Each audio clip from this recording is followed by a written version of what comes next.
Prof.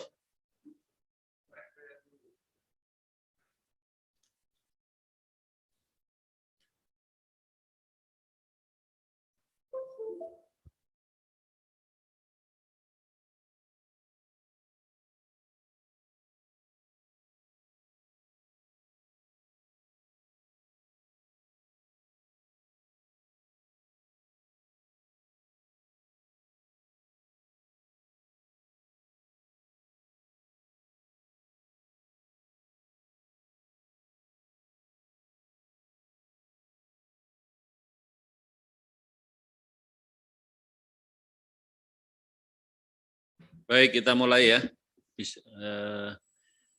Masker boleh dibuka juga, jadi insya Allah aman. Sudah PCR.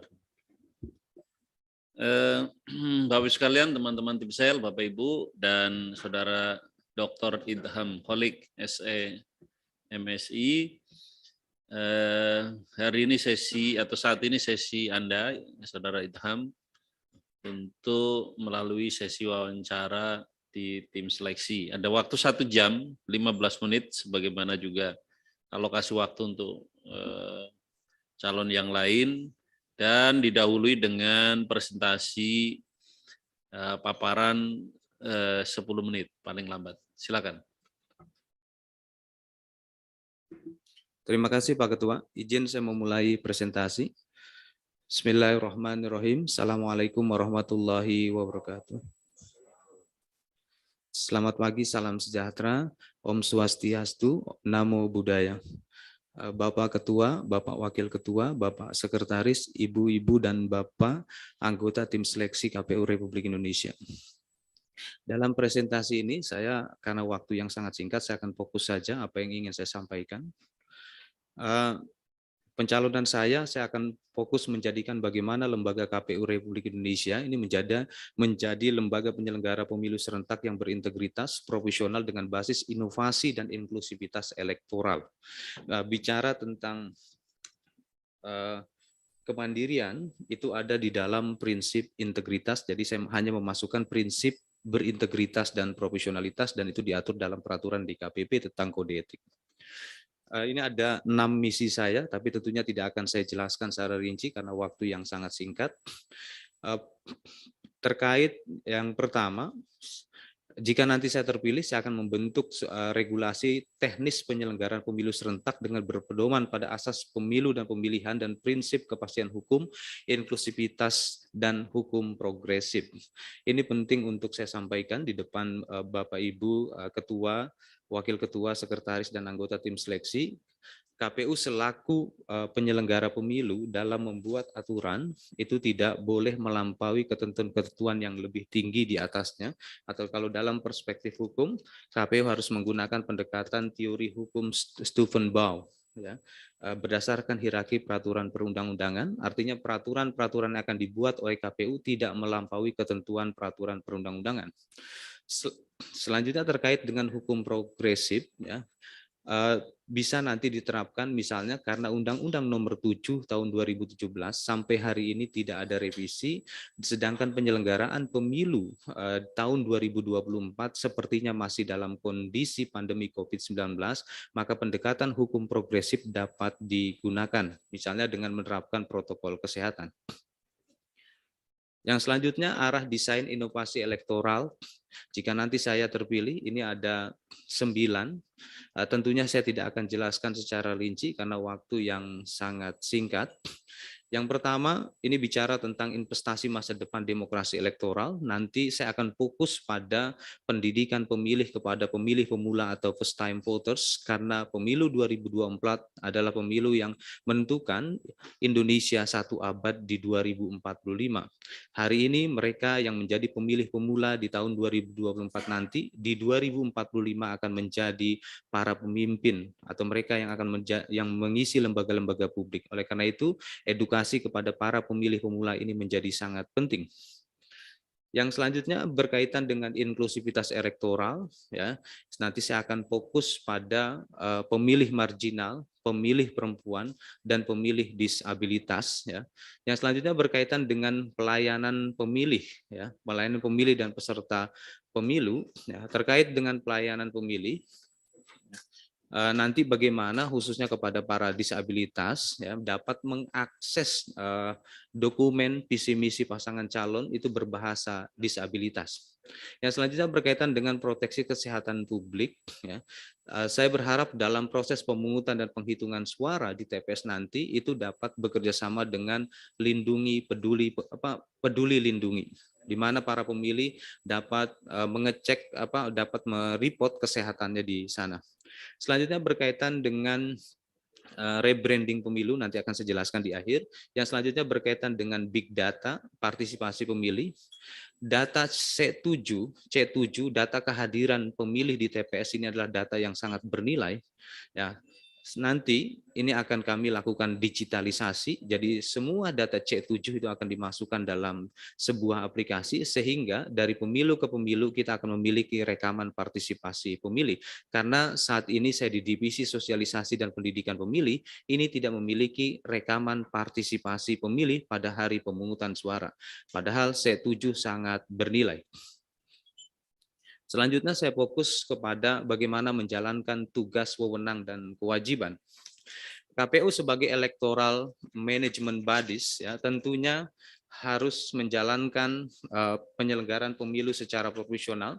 Dalam peraturan DKPP nomor 2 tahun 2017, pelaksanaan tugas, kewenangan, dan kewajiban itu masuk dalam prinsip kepastian hukum, dan ini bagian dari profesionalitas penyelenggara pemilu.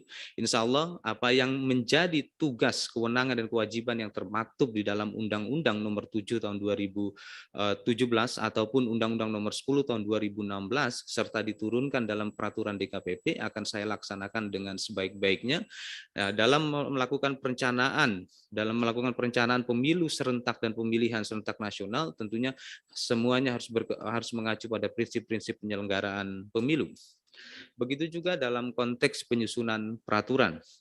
Dalam konteks penyusunan peraturan, insya Allah peraturan-peraturan teknis yang akan kami buat itu tidak akan bertentangan dengan peraturan-peraturan lainnya. Yang selanjutnya berkaitan dengan pengelolaan pemilu dan pemilihan. Penyelenggaraan pemilu dan pemilihan ini akan beririsan, dan dalam slide presentasi saya juga sudah mengidentifikasi tentang irisan-irisan tersebut. Pada kesempatan ini saya coba ingin melakukan simulasi sederhana di mana pemilu serentak 2024 itu dilakukan pada bulan Februari dan pemilihan serentak nasional itu akan dilakukan pada bulan November sebagaimana termaktub dalam pasal 201 ayat 8 Undang-Undang nomor 10 tahun 2016. Ini berkaitan dengan badan ad hoc. Di dalam peraturan perundang-undangan, badan ad hoc ini dibentuk paling lambat 6 bulan sebelum hari pemungutan suara dan dihentikan paling lama 2 bulan setelah hari pemungutan suara. Tetapi kenapa dalam penyelenggaraan pemilu itu badan ad hoc lebih dari 8 bulan? Karena pertimbangan ada yang namanya pemutakhiran daftar pemilih. Pemutakhiran daftar pemilih ini dalam pemilu serentak 2019 yang lalu ini 17 bulan. Ya, nanti ke depan bisa kita lakukan penyingkatan masa pemutakhiran daftar pemilih, misalnya 12 bulan atau kurang. Selanjutnya berkaitan dengan masa tahapan penyelenggaraan pemilihan serentak nasional, itu bisa 12 bulan atau bisa jadi juga kurang. Nanti sangat bergantung pada ketentuan peraturan perundang-undangan. Tentunya sampai hari ini yang masih berlaku adalah pasal 201 ayat 8 di mana pemilihan serentak pada bulan November 2024. Ya, jadi apapun yang nanti menjadi keputusan atau ketentuan dalam undang-undang itu kami akan laksanakan. Nah, kalau melihat seperti ini, ya, ketika penyelenggaraan pemilu serentak hanya satu putaran khusus untuk Pilpres, maka pada dasarnya tidak ada irisan atau beban pekerjaan badan ad hoc khususnya PPK dan PPS yang berlebihan karena tidak ada penghimpitan tahapan. Tetapi kalau ada penyelenggaraan pemilu serentak khususnya Pilpres itu 2 putaran, itu baru ada beban kerja yang beririsan di sana. Nah, nanti tinggal bagaimana disepakati apakah harus membentuk PPK tersendiri atau memang ditambah tenaga pendukung. Inilah kira-kira gambaran sederhana tentang potensi ke depan dalam penyelenggaraan pemilu serentak dan pemilihan serentak, dan saya yakin ini akan dapat dilaksanakan ketika dapat dikelola dengan baik, ya. Ini bicara tentang irisan-irisan tahapan 1 menit lagi. penyelenggaraan pemilu. Ini saya sudah tulis dalam beberapa slide, karena kerja KPU didasarkan pada divisi sesuai dengan peraturan KPU nomor 8 tahun 2019. Jadi pada dasarnya ketika ada irisan tahapan penyelenggaraan pemilu dan pemilihan serentak itu tidak masalah. Selama divisi-divisi di KPU, KPU RI, KPU Provinsi, KPU Kabupaten Kota dapat bekerja dengan optimal, begitu juga dengan KIP Aceh, KIP Kabupaten Kota. Selama bekerja dengan maksimal tidak ada masalah, insya Allah penyelenggaraan pemilu serentak 2024 dan pemilihan serentak nasional 2024 dapat berjalan dengan berintegritas dan berprofesionalitas. Terima kasih Bapak Ketua. Terima kasih Saudara Khalid. Ini tadi sudah nanti dulu. Ketujuh, balik ke-7.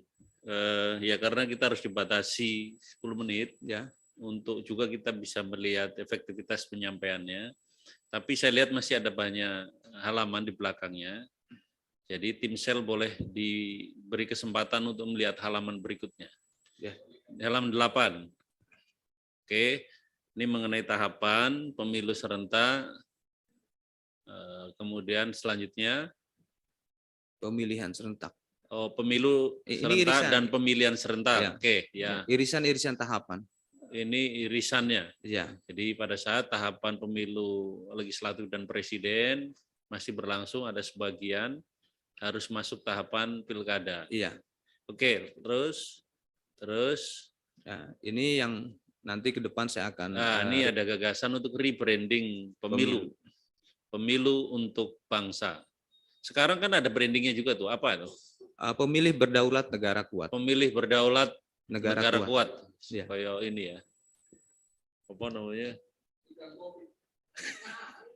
Kayak ini. Ya. Terus lanjut. Ini bagus juga gagasannya. Branding, kemudian sudah. Oke.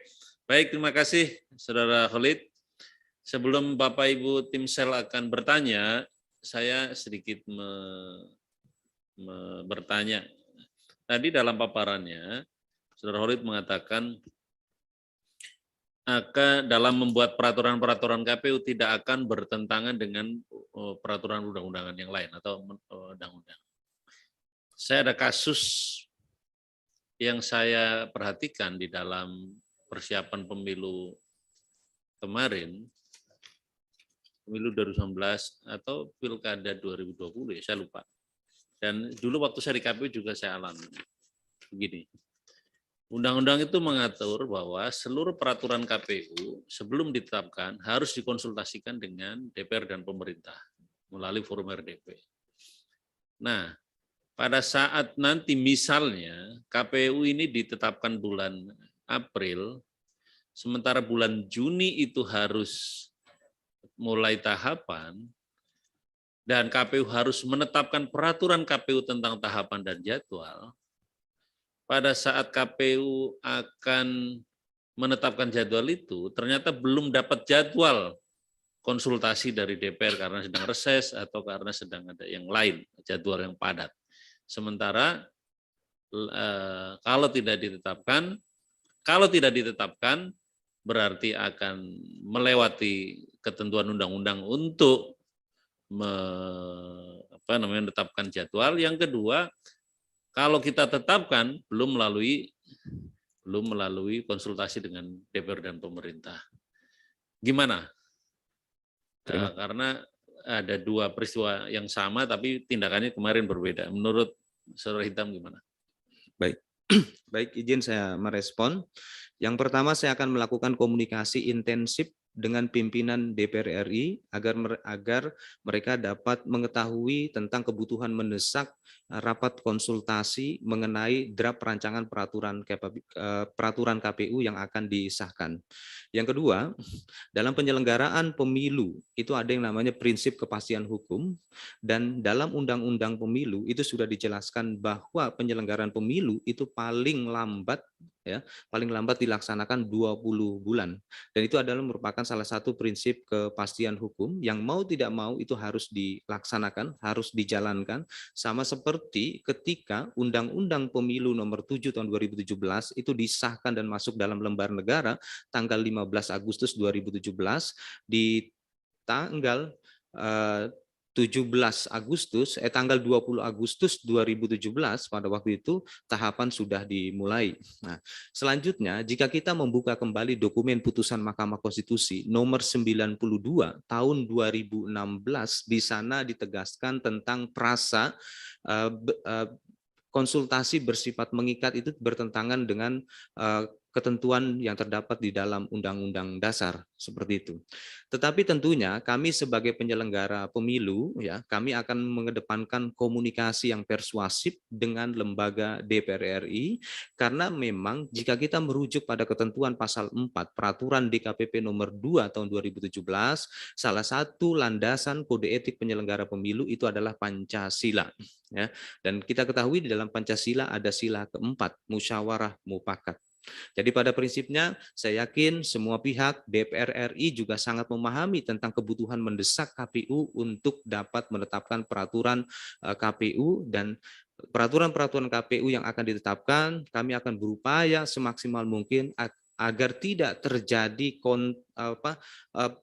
kontraproduktif dalam arti pertentangan peraturan, karena di pemilu serentak 2019 khususnya di tahun 2018 di bulan Juli pada waktu itu pernah terjadi ada PKPU yang akhirnya dikembalikan oleh Departemen Hukum dan HAM karena ada prinsip-prinsip yang bertentangan pada waktu itu. Insya Allah ke depan kami akan lakukan harmonisasi peraturan, dan dalam proses legal drafting atau penyusunan peraturan teknis KPU kami akan melibatkan CSO, Civil Society Organization, atau rekan-rekan NGO kepemiluan sebagai komitmen kami untuk menerapkan prinsip demokrasi deliberatif. Kami akan melibatkan seluas-luasnya peran masyarakat sipil. Ya, oke, bagus saja. Tapi maksud saya bukan itu. Maksud saya, kalau situasinya usaha-usaha yang dilakukan oleh Saudara Idham Khalid dan teman-teman nanti tidak dapat atau tidak terjadi rapat konsultasi untuk peraturan KPU dengan berbagai sebab, secara teknis begitu. Dengan berbagai sebab tidak terjadi rapat konsultasi antara KPU dan DPR untuk mengkonsultasikan peraturan KPU. Sementara KPU harus segera menetapkan. Dan kalau minggu depan pun RDP baru akan dilaksanakan, itu sudah lewat. Apa yang itu mau memutuskan, menunda, atau bagaimana? Kami berpegang teguh pada putusan Mahkamah Konstitusi nomor 92 tahun 2016. Kami akan tetapkan jika memang waktunya mendesak. Karena kepastian hukum dalam penyelenggaraan pemilu harus dilaksanakan. Ya, kalau konsultasi kan, kalau MK itu kan membatalkan mengenai frasa mengikatnya, tetapi konsultasinya masih menjadi wajib. Nah itu ya si buah malakama, tetapi saya mau tahu apa sikap KPU. Pak Bahtiar, tadi Prof Edi dulu sudah nunjuk tangan, tidak enak kita. Silakan. Ditanya dipotong, ini mau ditanya juga dipotong lagi. Ya, tapi nggak apa-apa. Sama, yang penting sama. Oke, terima kasih. Meskipun ini bukan giliran tim 2, tapi ini seharusnya tim 1 nih. Seharusnya tim 1, karena nomor urut ganjil kan, nomor 11. Pak Idham, tadi saya sempat mendengar Pak Idham menyebutkan bahwa karena situasi pandemik, maka kita harus membuat aturan berdasarkan hukum yang progresif. Ya. Nah, ini saya mau nanya tuh, hukum progresif itu seperti apa ya, Pak Idham? Silakan. Hukum progresif ini sebenarnya sebuah temuan ya, atau refinding ya, Profesor Secutor Harjo, yang menurut saya ini merupakan genuine pemikiran Indonesia, di mana sebuah peraturan itu tidak membebani manusia. Ya. Jadi peraturan itu dapat memungkinkan manusia dapat menegakkan prinsip-prinsip hukum. Karena dalam artian hukum itu tidak mengekang manusia. Tapi ketika manusia membuat sebuah ketentuan atau aturan hukum, itu pun tidak melanggar prinsip-prinsip hukum. Terkait dengan penyelenggaraan pemilu serentak 2024, dari 573 pasal dalam Undang-Undang Nomor 7 Tahun 2017, di sana belum ada ketentuan sebagaimana yang terdapat di dalam Undang-Undang Nomor 6 Tahun 2020 tentang penanganan penyelenggaraan pemilu di tengah masa pandemi. Terkait contoh pendekatan hukum progresif, mohon izin saya menyampaikan sebuah kasus di penyelenggaraan pemilu tahun 2014, khususnya di Pilpres. Undang-Undang Nomor 42 Tahun 2008 itu tidak mengatur tentang pemungutan suara di awal atau early voting. Tetapi Undang-Undang Nomor 8 Tahun 2012 itu sudah mengatur di pasal 4-nya tentang pemungutan suara yang memungkinkan di awal sebelum hari pemungutan suara di dalam negeri. Nah, itu saya melihat satu contoh aplikasi dari penerapan hukum progresif. Jadi begini ya, hukum progresif itu sebetulnya sebuah konsep dari Prof. Sucipto Raharjo ya. Ya. Intinya itu adalah hukum untuk manusia. Ya, jadi ketika kita berbicara mengenai hukum untuk manusia, tadi di satu sisi saudara mengatakan ini situasi pandemi kita perlu hukum progresif. Ya. Di sisi lain saudara juga mengatakan bahwa dalam pelaksanaan tugas-tugas KPU perlu kepastian hukum. Betul ya?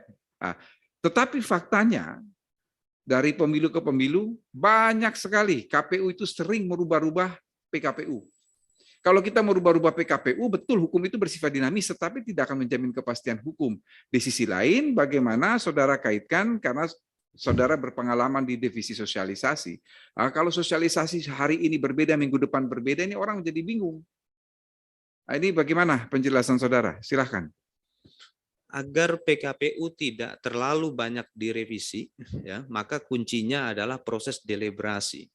Proses deliberasi dalam proses legal drafting dan proses sinkronisasi yang tepat. Nah, yang dimaksud dengan proses deliberasi, kita akan melibatkan para ahli, kita akan melibatkan masyarakat sipil, kita akan melibatkan stakeholder-stakeholder terkait dalam proses perumusan draft PKPU sebelum dikonsultasikan ke DPR. Terkait dengan sinkronisasi, maka KPU selaku memiliki kewenangan membuat peraturan teknis harus melakukan kajian yang mendalam dan komprehensif tentang peraturan-peraturan perundang-undangan di atasnya. Karena di dalam undang-undang di Indonesia itu juga sudah ada yang namanya undang-undang mengenai hierarki peraturan perundang-undangan, yaitu Undang-Undang Nomor 12 Tahun 2011. Itu harus menjadi pegangan dalam perumusan PKPU nanti. Cukup Pak Ketua?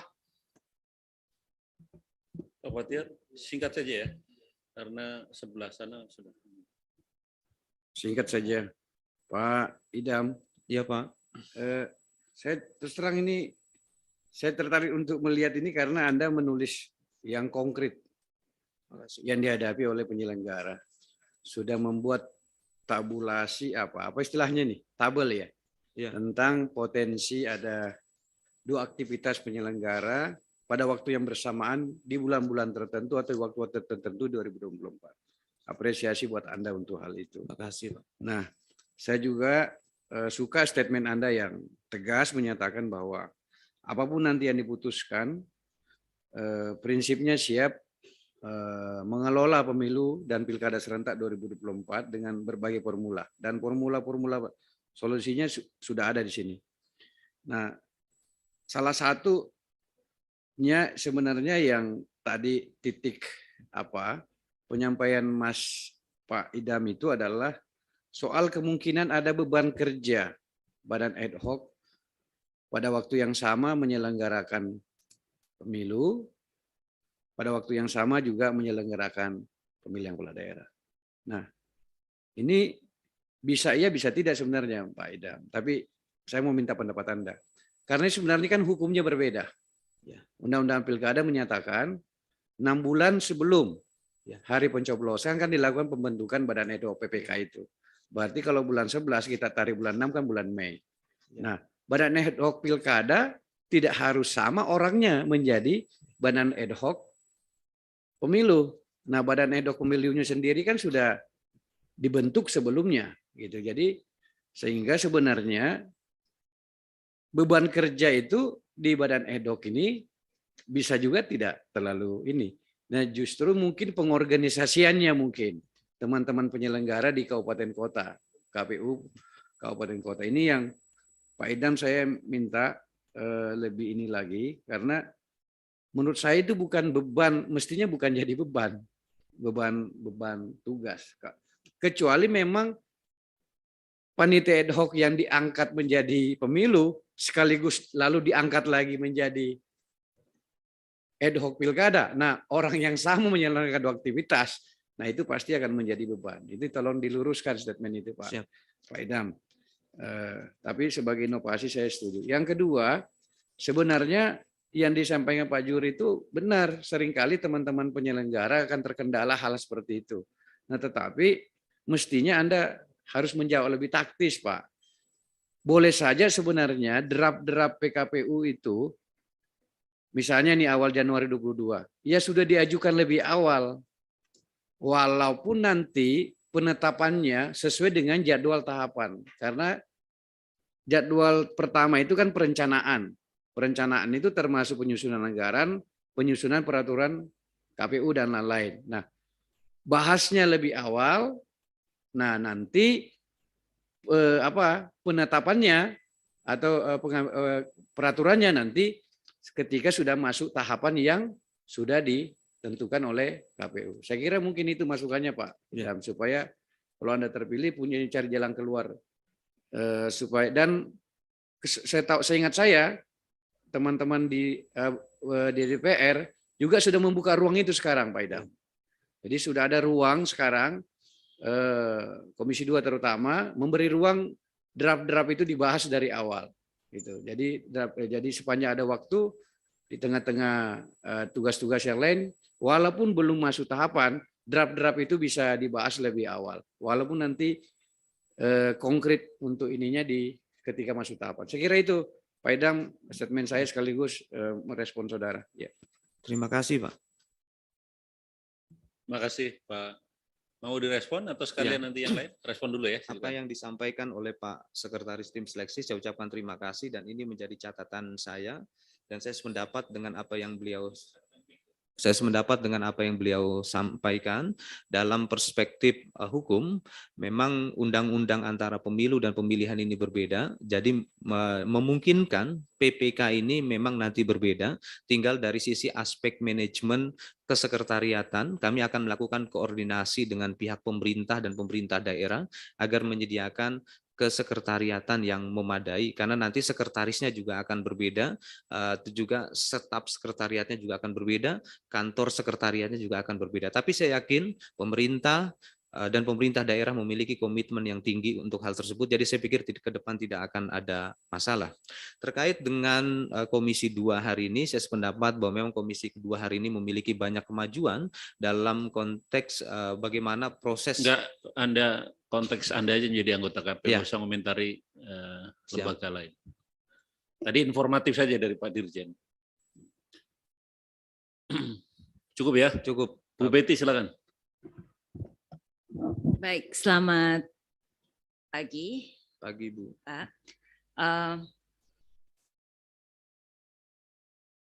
Apakah atau pertanyaan saya, apa yang akan Bapak lakukan seandainya Pak Idam terpilih menjadi anggota KPU RI agar pemilu kita lebih, karena banyak komentar bahwa pemilu kita lebih ke pemilu prosedural, lebih bergerak ke pemilu yang substansial.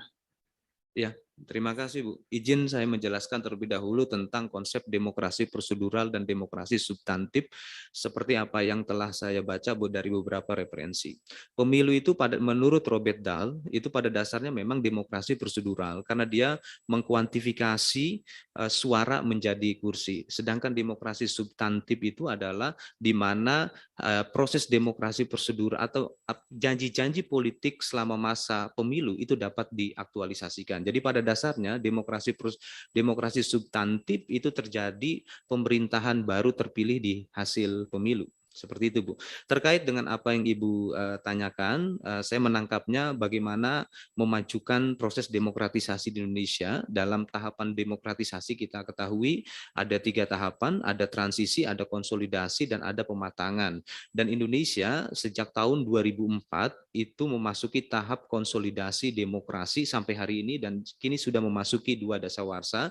Saya sebagai penyelenggara pemilu memandang pemilu serentak 2024 dan pemilihan serentak nasional 2024 adalah pemilu yang sangat strategis ataupun pemilihan yang sangat strategis untuk memajukan fase demokratisasi di Indonesia menjadi pematangan demokrasi. Oleh karena itu, kami sebagai penyelenggara pemilu harus dapat menjalankan tugas, kewenangan, dan kewajiban kami dengan sebaik-baiknya. Itulah kenapa di awal presentasi kami, saya berkomitmen untuk menyelenggarakan pemilu yang berintegritas, yang berprofesionalitas, dengan basis inovasi dan inklusivitas elektoral. Dan terkait dengan hal-hal teknis dalam pelaksanaan manajerial KPU ke depan, tentunya pembuatan regulasi dan kebijakan-kebijakan manajerial lainnya adalah prinsip yang utama. Selain itu juga kami akan meningkatkan kualitas SDM penyelenggara pemilu mulai dari KPU tingkat pusat sampai dengan di badan ad hoc. Kami akan fokuskan bagaimana peningkatan kepemimpinan mereka, literasi dan pemahaman etika mereka. Selain itu juga kebetulan memang studi saya lebih banyak di ilmu komunikasi, maka saya akan melakukan kolaborasi strategis dengan para stakeholder, ya, dengan lembaga-lembaga pemerintahan, karena pemilu merupakan hajat rakyat. Oleh karena itu semua pihak harus terlibat karena ini merupakan civic responsibility. Itulah kenapa saya membuat sebuah tagline pemilu untuk bangsa. Seperti itu, Bu. Bisa dielaborasi kenapa yang dipilih pemilu untuk bangsa dari segi rebranding ini? Pemilu tidak sekedar menjadi amanah dari para pendiri bangsa maupun amanah dari konstitusi ataupun regulasi, tapi pemilu merupakan bagian penting dari konsep pembangunan. Itulah yang disebut dengan political developmentalism atau pembangunan politik. Jadi ini merupakan umbrella konsep payung. Jadi kalau pemilunya berjalan dengan baik, maka pembangunan yang lainnya seperti pembangunan SDM, pembangunan infrastruktur, dan pembangunan lainnya akan baik juga karena kepemimpinan yang dihasilkan oleh pemilu. Karena kita ketahui pemilu akan melahirkan pemerintahan periode selanjutnya. Terkait dengan tagline ini, pemilu untuk bangsa, sejak tahun 2017 Indonesia mengalami politik pasca kebenaran, post-truth politik, serta juga politik identitas atau religionized politik, dan hal itu sangat bertentangan dengan prinsip kita bernegara di negara majemuk, ya. Jadi politik kebenaran, politik identitas itu adalah virus bagi masyarakat Indonesia. Jadi dengan pemahaman bahwa pemilu untuk bangsa, mari kita membangun partisipasi politik ini dengan rasional karena pemilu adalah untuk kepentingan bangsa dan negara, apalagi ke depan kita punya visi Indonesia 1 abad. Pemilu 2024 merupakan tonggak yang sangat penting bagi bangsa Indonesia untuk memasuki tahap pematangan demokrasi. Jadi pemilu merupakan representasi dari nasionalisme kita, sehingga di beberapa forum saya menyampaikan jika kita memiliki nasionalisme yang kuat, mari kita hadir di TPS, mari kita berpartisipasi di pemilu. Seperti itu. Baik, satu lagi ya, untuk merealisasikan pemilu yang berintegritas dibutuhkan penyelenggara pemilu yang berintegritas, ya. Mungkin pertanyaan saya, bisa diberikan contoh dari pengalaman Anda yang menunjukkan bahwa Anda adalah orang yang berintegritas. Integritas itu jujur, mandiri, adil, dan akuntabel menurut pasal 6 ayat 2 Peraturan DKPP nomor 2 tahun 2017.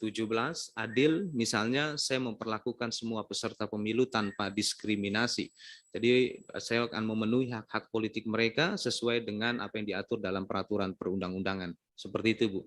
Selama saya menjadi KPU, saya terpilih menjadi KPU sejak 23 Juni, maksud saya KPU Kabupaten Bekasi, saya terpilih sejak tanggal 23 Juni tahun 2003 sampai hari ini saya masih menjadi KPU.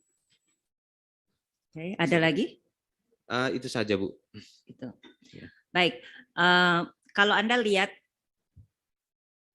ada sekarang KPU Jabar ya. Ya. Kemudian kalau Anda melihat KPU RI ya. Apa yang menurut Anda perlu diperbaiki agar penyelenggaraan pemilu kita di tahun 2024 nanti akan berlangsung dengan jujur, adil, efisien? Saya selain saya sebagai divisi sosialisasi, saya juga sebagai wakil divisi hukum. Selama saya menjadi KPU Provinsi Jawa Barat, saya mendapat satu kendala persoalan penanganan pelanggaran administratif. Pasca Undang-Undang Nomor 7 Tahun 2017, belum ada PKPU yang merujuk pada Undang-Undang Nomor 7 Tahun 2017 tentang pelanggaran administratif. Kita masih menggunakan Undang-Undang Nomor 8 Tahun 2012. PKPU-nya adalah PKPU yang terbit pada tahun 2013 dan 2014 yang lalu. Sehingga PKPU tentang pelanggaran administratif itu adalah salah satu contoh yang ke depan memasuki tahapan ini harus sudah ditetapkan. Baik, terima kasih. Terima kasih. Baik, Bu Betty, Pak Erlangga, nanti Bu Endang.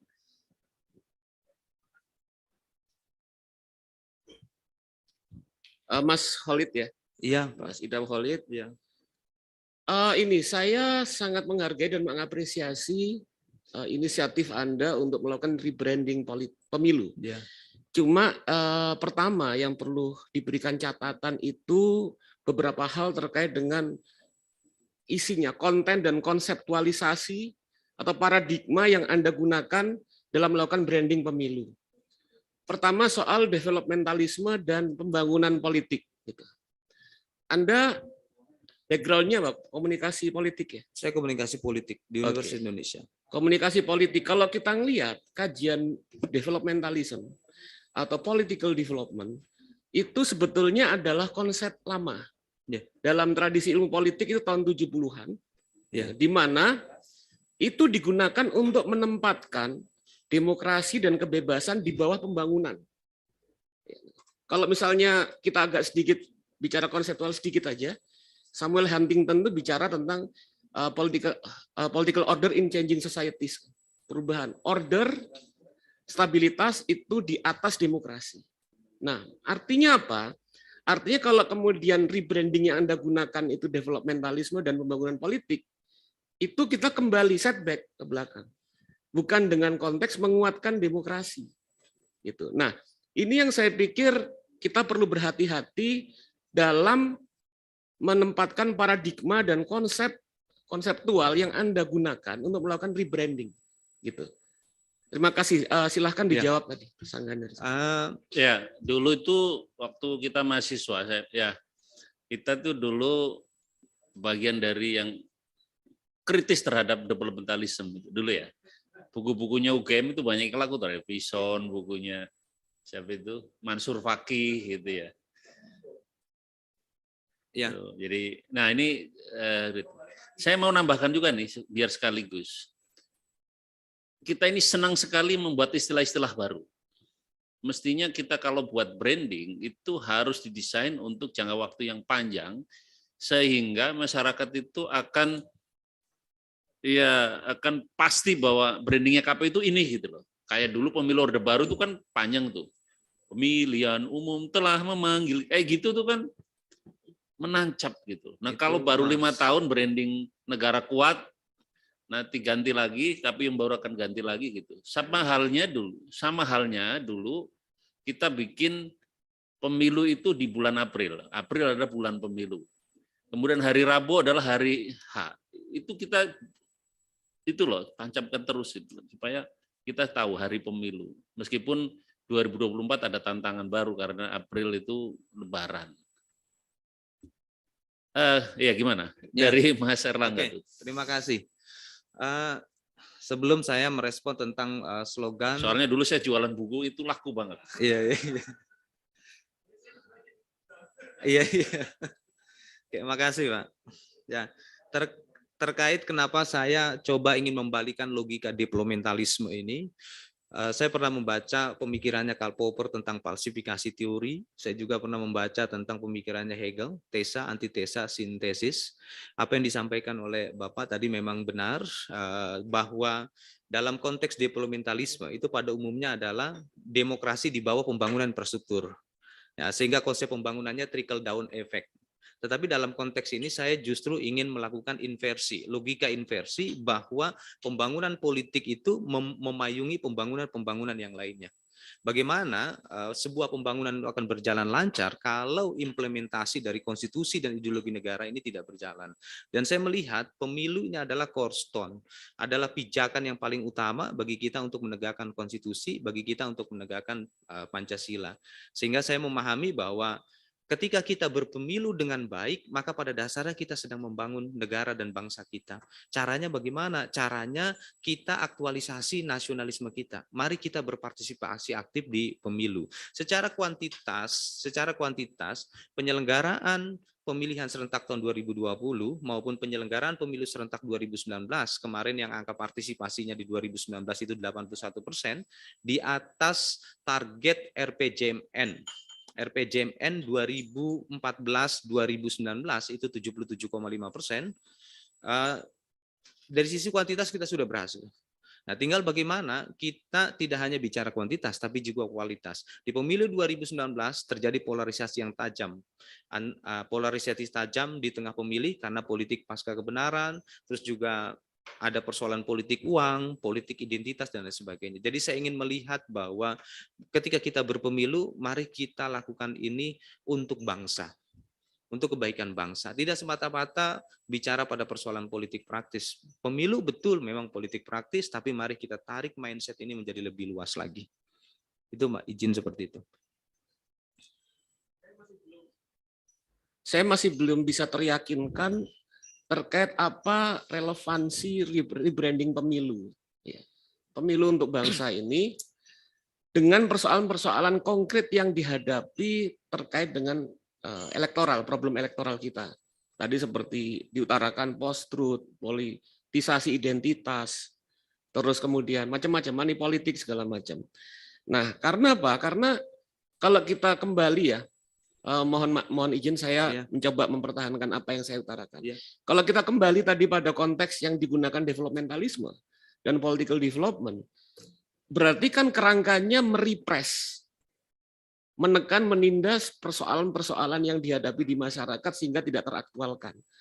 Nah, ini kan bukan jawaban formula yang yang tepat gitu kan untuk menghadapi problem polarisasi identitas, benturan berbasis SARA dan lain sebagainya serta money politik.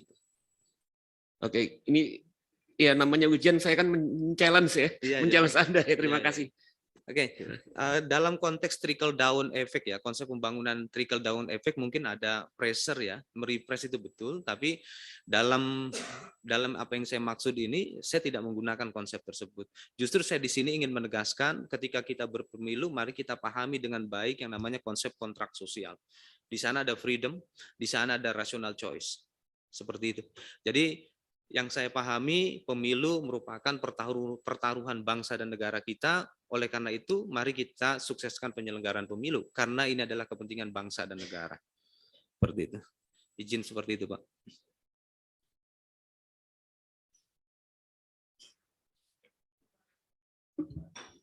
Bu Endang, silakan. Oke, terima kasih Pak Ketua. Assalamualaikum warahmatullahi wabarakatuh. Assalamualaikum warahmatullahi wabarakatuh. Ngidam Khalid. Sebelumnya saya ucapkan selamat dulu kepada Saudara Idham Khalid karena udah masuk 28 besar. Saya ingin bertanya, sebenarnya udah banyak yang ditanyakan oleh Timsel terdahulu, tapi mungkin saya ingin lebih menekankan pada begini. Pemilu serentak 2024 ya. Semua orang sudah memahami bahwa pemilu ini sangat kompleks ya, rumit karena ada pemilu eksekutif, pemilu presiden, pemilu legislatif, DPR, DPD, DPRD, ya kan, yang dilakukan secara serentak, sekaligus juga kemudian ada pemilihan kepala daerah, ya, yang ini juga serentak, tidak seperti di 2020, tetapi bahkan seluruh daerah kan begitu. Nah, kenapa ini kemudian menjadi juga tantangan yang sangat besar karena undang-undang juga tidak ada perubahan kan gitu. Namun demikian, ini tentu harus menjadi tantangan bagi teman-teman khususnya di KPU RI. Tadi Anda sudah menyampaikan Undang-Undang Nomor 7 Tahun 2017 itu sebenarnya sudah ada kan di tahun 2017, tapi masih banyak ya peraturan-peraturan KPU yang juga belum sempat dihadirkan ataupun dibuat gitu kan. Masih ada peraturan yang di tahun 2013, 2014 ketika Anda ditanya oleh Bu Betty terkait dengan kekurangan ataupun kelemahan yang ada sekarang. Tapi saya tidak akan bertanya di situ. Saya hanya ingin menanyakan begini, apa sih ide inovatif Anda begitu untuk menghadapi pemilu 2024 ke depan supaya pemilu itu menjadi lebih mudah dan sederhana bagi pemilih khususnya, ya kan? Karena kita perhatikan angka suara tidak sah itu kan cukup besar di 2019. Ya, kemudian juga ada meninggalnya panitia ad hoc, ya kan? Penyelenggara pemilu di tingkat bawah yang luar biasa. Nah, bagaimana inovasi Anda kira-kira untuk membuat pemilu ke depan ini kemudian menjadi lebih mudah, lebih sederhana mungkin, atau memberikan pelayanan yang baik? Itu satu. Yang kedua, Anda tahu berapa anggaran pemilu serentak 2024 yang diajukan oleh KPU? 78 triliun. Nah, cukup besar ya kan. Nah, ada enggak inovasi-inovasi yang Anda akan lakukan supaya biaya pemilu ke depan itu lebih efisien? Gitu. Kira-kira apa saja sih yang dari anggaran yang kemudian ada itu yang kemudian bisa lebih diefisienkan, dan kira-kira seperti apa? Karena salah satu prinsip ya dalam proses penyelenggaraan pemilu itu kan efisiensi. Ya, efisiensi, efektivitas kan begitu ya, keterbukaan dan seterusnya yang ada 12 itu.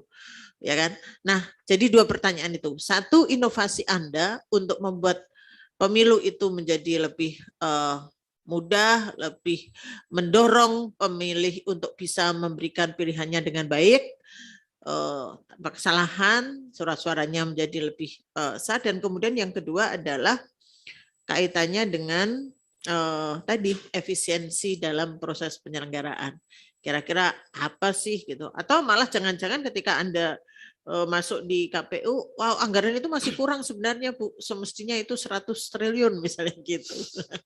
Oke, silakan. Ya, terima kasih Ibu atas pertanyaannya mengenai anggaran. Sebelum saya merespon yang lain, izin saya terlebih dahulu merespon terkait dengan anggaran yang telah diusulkan oleh KPU Republik Indonesia. Sepengetahuan saya, anggaran tersebut juga sudah melalui proses revisi beberapa kali. Kenapa anggaran pemilu itu selalu membengkak dari pemilu ke pemilu? Itu karena memang pembiayaan badan ad hoc. Jumlah badan ad hoc itu kalau secara akumulatif itu bisa sampai dengan lebih dari 7 juta. Dan itu ada di dalam dan di luar negeri. Itu biaya untuk pembiayaan badan ad hoc itu lebih dari 55%. Terkait dengan komitmen efisiensi dan efektivitas anggaran, insya Allah itu akan menjadi komitmen kami, dan jika nanti kami terpilih, kami juga akan melakukan koordinasi ataupun pencermatan yang sekiranya dapat mengaktualisasikan prinsip efisiensi dan efektivitas tersebut sebagaimana yang diamanahkan oleh Undang-Undang Pemilu ataupun diamanahkan oleh putusan Mahkamah Konstitusi nomor 14 tahun 2013 di mana penyelenggaraan pemilu salah satunya adalah persoalan efisiensi dan efektivitas. Seperti itu, Ibu. Detail kira-kira apa saja sih yang bisa diefisienkan begitu? Apakah Anda belum punya gambaran gitu? Yang bisa diefisienkan itu terkait persoalan biaya-biaya ini ya, biaya-biaya operasional. Biaya-biaya operasional itu bisa diefisienkan. Misalnya hari ini pada persoalan rapat misalnya ya, rapat-rapat ini kan bisa dilakukan secara daring ataupun rapat dipastikan itu penyelenggaranya memang tepat dan efektif. Seperti itu, Bu. Selanjutnya berkaitan dengan surat suara tidak sah atau invalid vote. Izin Bu, saya ingin menjelaskan studi kasus di Jawa Barat. Setelah saya melakukan kajian terhadap hasil suara pemilu 2014, yang di 2014 itu pemilunya masih terpisah antara pemilu legislatif dan pemilu eksekutif atau pilpresnya masih berbeda. Lalu kami bandingkan dengan pemilu serentak tahun 2019 kemarin, itu hanya ada peningkatan 1,2% surat suara tidak sah. Jadi rata-rata hanya 1,2%. Dan yang memberikan kontribusi terbesar dalam surat suara tidak sah itu adalah pemilihan pemilu anggota DPD di Provinsi Jawa Barat. Itu bisa mencapai kemarin angka 21% lebih. Kenapa pemilih tidak menggunakan hak pilihnya untuk DPD? Yang pertama, mereka belum memiliki pemahaman yang utuh bahwa sistem parlementer kita itu adalah bikameral. Nah, sehingga hal ini terkait dengan yang namanya institutional knowledge, pemahaman mereka tentang DPD. Dan ini menjadi tantangan kami ke depan. Itu ada risetnya nggak? Kesimpulannya Kang Idam itu tadi, bahwa masyarakat tuh pemahamannya rendah tentang itu. Karena DPD kan bukan hanya pemilu kemarin kan, sebelumnya sudah ada DPD. Apa asumsi? Saya lakukan interview, saya lakukan bertanya kepada masyarakat. Ketika saya turun ke masyarakat, saya tanya, kenapa Bapak Ibu tidak mau menggunakan hak pilihnya? Saya nggak kenal DPD itu apa. Mereka sampaikan seperti itu. Lalu kehadiran DPD di tengah kami itu jarang sekali, katanya demikian, Bu. Pak. Nah, itu yang akhirnya membuat mereka tidak tertarik. Saya jelaskan bahwa sistem parlemen kita bikameral, tidak hanya DPR, tapi juga ada yang namanya DPD. Dan mereka memiliki kewenangan yang hampir mirip, saya sampaikan demikian. Jadi ini berkaitan dengan pemahaman. Karena ketika saya bertanya kepada mereka yang memilih, mereka memang tahu tentang DPD. Tapi mereka yang tidak mau menggunakan haknya itu salah satu penyebabnya adalah karena mereka tidak mengetahui tentang DPD. Nah, selain itu juga ada persoalan yang namanya kandidat engagement. Nah, karena mereka tidak mengetahui siapa profil para kandidat di DPD ini, yang akhirnya membuat mereka tidak mau menggunakan hak pilihnya. Kasus di Jawa Barat, berdasarkan Undang-Undang Nomor 7, KPU di provinsi, di KPU Kabupaten Kota, itu kan melakukan fasilitasi alat peraga kampanye. Kami melakukan pencetakan alat peraga kampanye, lalu kami sampaikan kepada para calon DPD, yang kemarin di 2019 sebanyak 50 orang, itu mayoritasnya APK yang kami fasilitasi, yang kami cetak, itu tidak diambil, Bu, sampai pemilu selesai. Dengan alasan katanya memasang APK jauh lebih mahal daripada mencetak APK itu sendiri. Karena Jawa Barat 27 provinsi. Jadi yang kami cetak itu pun sampai kami harus telepon beberapa kali.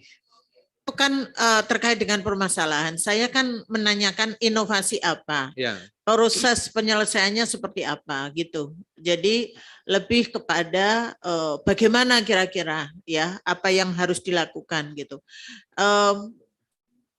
Kalau saya melihat tadi yang Anda jelaskan, itu kan misalnya lebih banyak di DPD. Mereka tidak mau menggunakan hak pilih. Artinya mereka menerima ya, menerima surat suara terus kemudian tidak memilih, itu dianggap suara tidak sah ya. Betul. Oke, lanjut. Artinya saya bahwa itu ada persoalan, oke. Ya. Tapi apa yang kira-kira Anda lakukan gitu Ya. loh. Jadi tidak mengungkapkan persoalannya. Ya, yang pertama kami harus merubah mindset mereka terlebih dahulu, Bu. Ya, jadi mindset adalah hal yang sangat fundamental.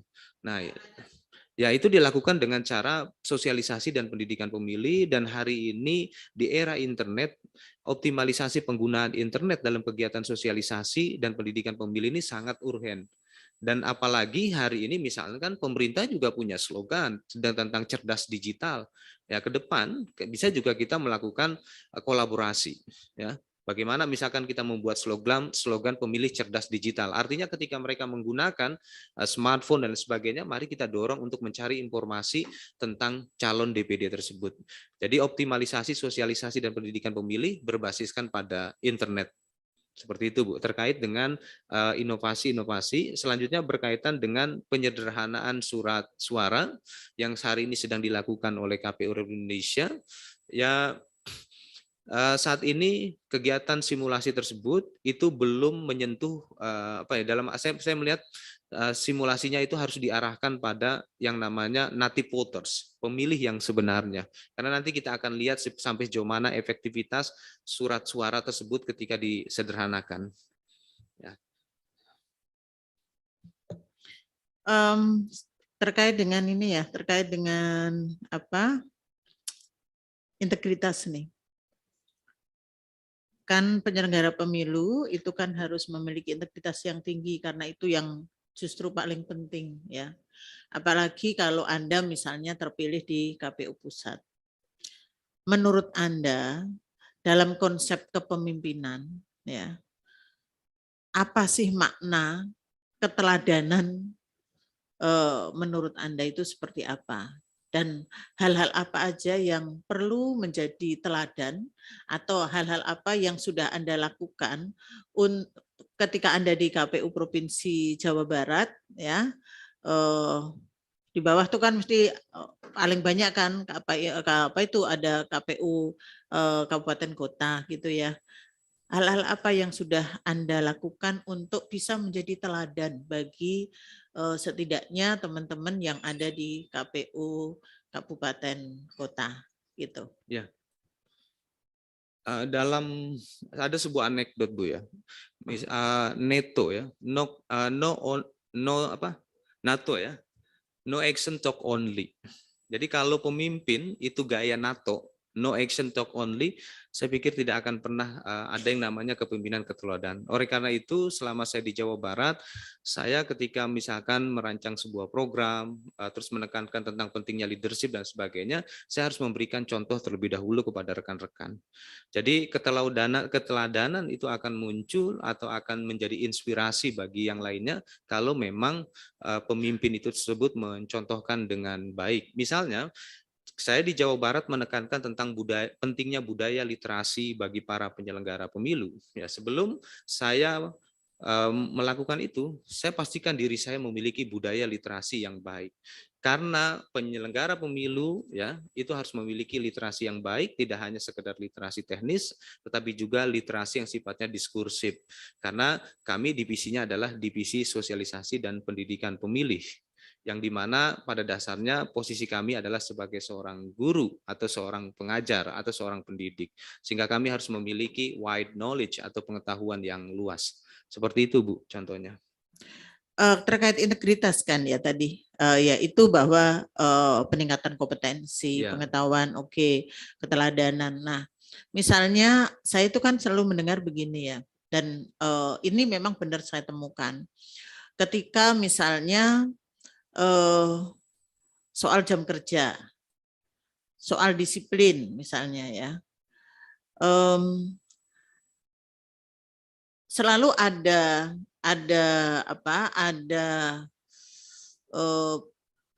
praktek di lapangan atau pemikiran bahwa kalau seorang komisioner itu jam kerjanya ya bisa jam berapa aja, ya kan? Kemudian pulangnya juga bisa jam berapa aja, karena kadang-kadang pulang malam, jadi misalnya bisalah jam 2, jam 3, dan seterusnya. Nah, kemudian padahal di satu sisi kan kita harus menyelaraskan juga tadi dengan kinerja-kinerja yang ada di sekretariat gitu kan, sehingga sering terjadi perbedaan itu, Miss itu ya. Sebenarnya ada hal-hal yang bisa dikerjakan pada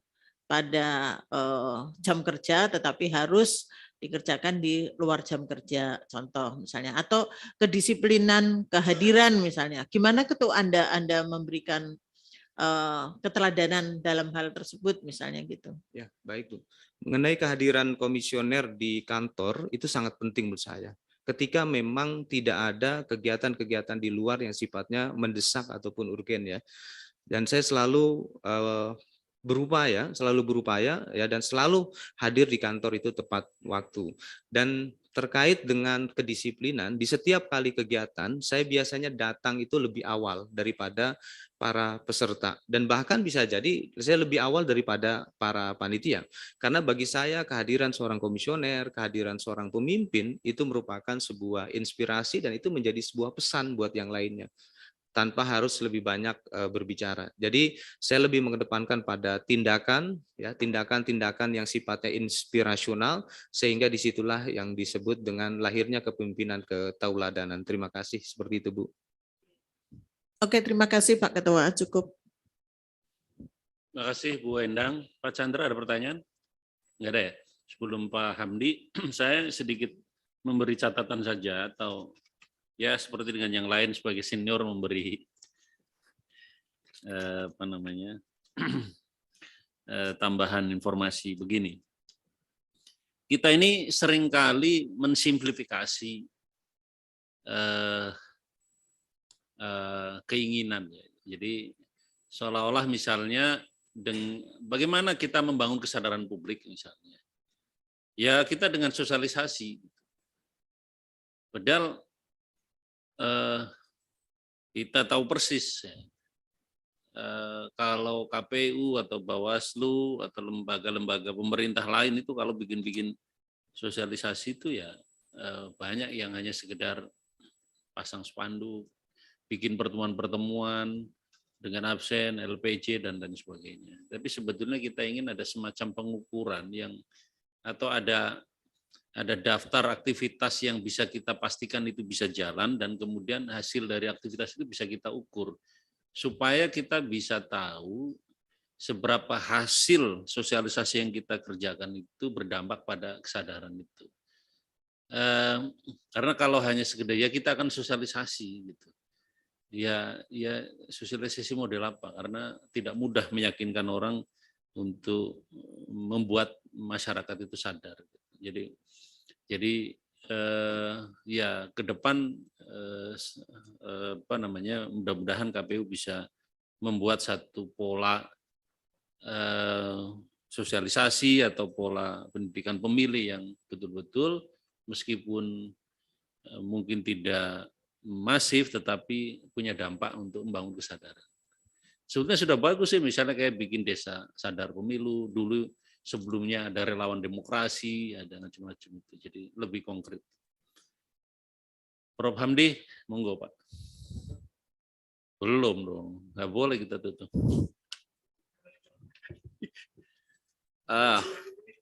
Mas Holik, Iya Prof.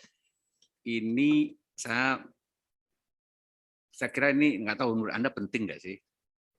Jadi kan periodisasi dari KPUD kabupaten kota mau provinsi ini kan juga variasinya beragam, betul nggak? Ya. Ada yang berakhir itu, dan sekarang pemilu kita diserentakkan. Nah ini menurut catatan saya itu ada misalnya KPUD yang akan berakhir komisionernya itu 2 hari menjelang hari pencoblosan. Menurut Anda gimana mengatasi ini? Ini tetap kita biarkan seperti apa adanya periodisasi itu atau kita atur keserentakan. Itu yang pertama. Kedua juga menyangkut model rekrutmen. Banyak dikeluhkan bahwa di daerah itu justru banyak intervensi atau titipan-titipan itu ya di KPUD tingkat kabupaten, kota, atau provinsi. Dan juga menyangkut katakanlah mutu SDM-nya itu juga makin ke sana, makin jauh, makin berkurang begitu. Padahal kerja KPU ini kan kita harus maknai katakanlah sebuah sistem yang seragam, mungkin juga hierarkis dan sedikit komando, katakanlah begitu. Nah ini gimana? Apa terobosan Anda yang Anda pikirkan sekarang? Kalau Anda jadi komisioner KPU Pusat.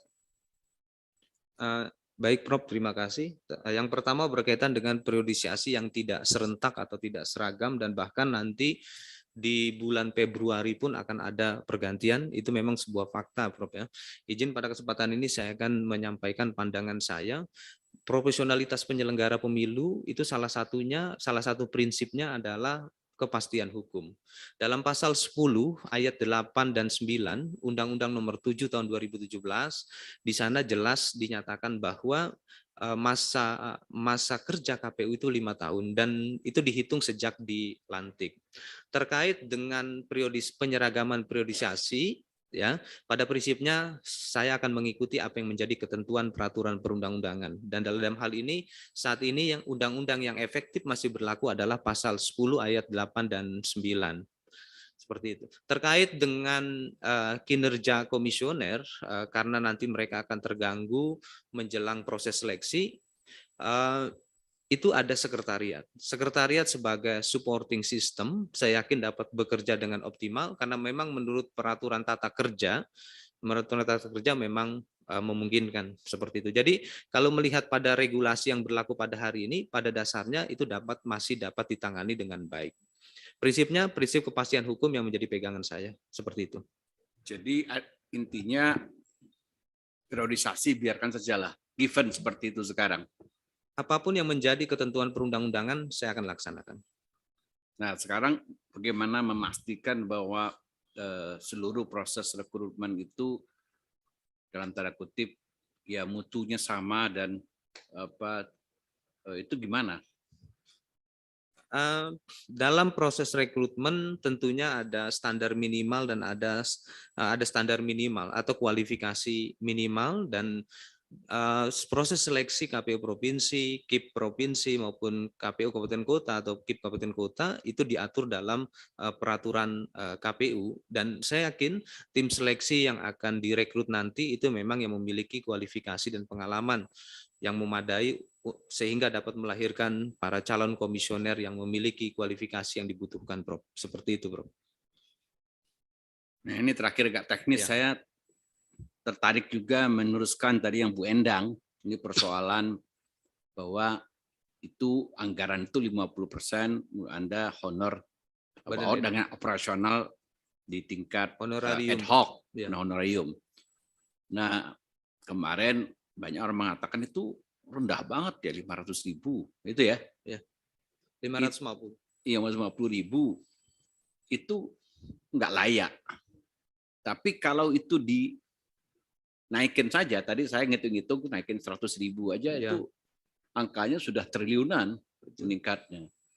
Nanti itu dipropos lagi ke Menteri Keuangan, nanti Menteri Keuangan udah bilang kok naik-naik terus ini anggaran pemilu. Gitu ya. Jadi ini dilematis. Ada cara lain nggak mengatasi ini?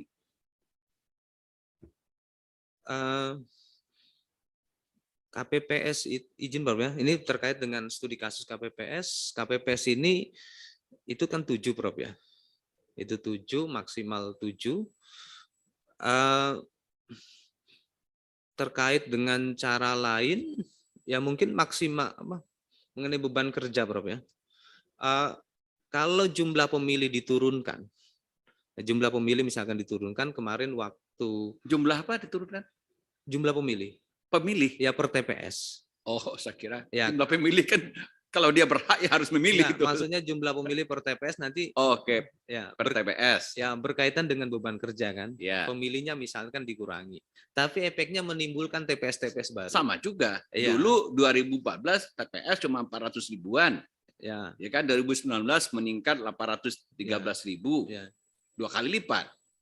Nah, kalau nanti jumlah itu TPS-nya bisa 1,6 juta itu. Ya. Kalau melihat kasus yang kemarin juga saya melihat masih banyak ya rekan-rekan di KPPS itu yang tidak mengeluh mengenai honorarium, Prof. Ya, mereka menganggap bahwa ya ini untuk kepentingan bangsa dan negara. Seperti itu, Prof.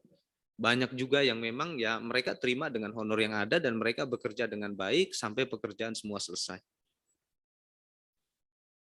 Oke, jadi artinya menurut Anda nggak perlu kita dengarkan orang yang mengatakan tambahlah honor 550 ribu gitu. Karena penambahan 100 ribu aja saya hitung itu nambah lagi 10 triliun tadi. Ya, pada prinsipnya nanti kita akan lakukan komunikasi dengan pihak pemerintah, dengan pihak DPR, dan kita juga harus melihat kondisi negara kita pada hari ini masih di tengah masa pandemi. Nggak ada terobosan lain. Mengenai beban kerja, ya kalau jumlah pemilih per TPS diturunkan, maka muncul TPS yang lainnya. Terobosan yang lainnya, penggunaan Sirekap misalnya. Penggunaan Sirekap ya. Tapi itu pun tidak, kalau bicara beban kerja, Prof ya, itu tidak mengurangi beban kerja di KPPS. Penggunaan Sirekap. Kalau Anda nanya ke saya jawabannya gampang. Itu konsep Merdeka Belajar, kampus Merdeka itu mahasiswa KKN di situ jadi KPPS. Banyak mahasiswa gitu. Dan itu sudah kita terapkan, Bro. Di Jawa Barat itu sudah kita terapkan, kita juga berkoordinasi dengan perguruan tinggi dan dalam peraturan KPU juga ada melibatkan mahasiswa perguruan tinggi dan Jawa Barat satu-satunya provinsi yang sudah kerjasama dengan LL Dikti wilayah 4 Jawa Barat. Kan mahasiswa nggak usah dikasih honor karena ditransformasi ke kredit kan sekian SKS dalam rangka mereka belajar itu. Ya, baik, nggak perlu dihonorkan. Siap, Prof. Siap. Ya, oke, ini pertanyaan pemungkas sekarang. Ya. Waktunya sudah mulai habis. Pak Idham, ya. Jadi ini standar kita selalu bertanya kepada setiap kontestan. Jadi kalau kita andaikan Bapak terpilih jadi 1 komisioner, nanti kan mungkin ada 6 lagi yang seharusnya layak. Ya, layak, bukan caranya layak gitu. Jadi dari 27 lagi yang melamar, ya kita asumsikan Bapak pada saling kenal, karena kan nggak jauh-jauh komunitasnya. 6 orang lain juga yang layak dinominasikan, siapa kira-kira Pak? Baik, Prof. Saya menjawabnya dalam bentuk tertulis ya, Prof. Oke, nggak apa-apa. Kita hargai. Ya. Kemarin juga ada yang tertulis. Ya. Silakan disampaikan nanti. Ya. Izin saya tulis terlebih dahulu, Prof. Ya, oke. Makasih, Prof ya.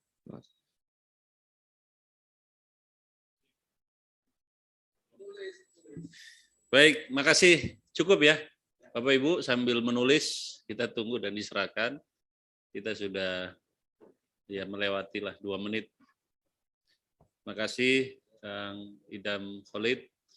Iya, Pak Ketua. Yang sudah mempresentasikan dan menyampaikan beberapa ide, gagasan, dan penjelasan kepada tim SER. Cukup ya, silakan. Ya.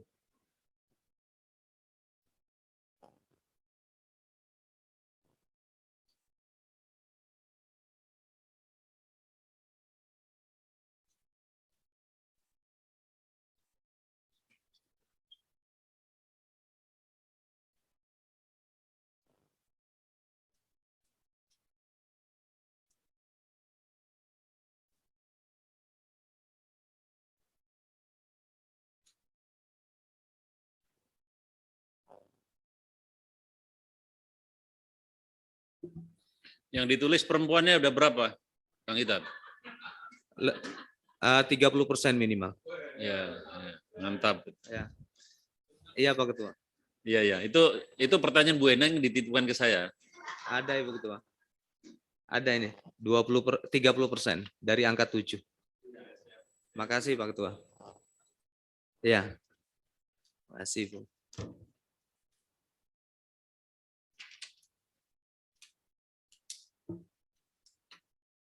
Terima kasih Pak Ketua, Pak Wakil Ketua, Pak Sekretaris, Ibu-ibu, Bapak-bapak, tim seleksi KPU Republik Indonesia. Billahi taufiq wal hidayah. Assalamualaikum warahmatullahi wabarakatuh.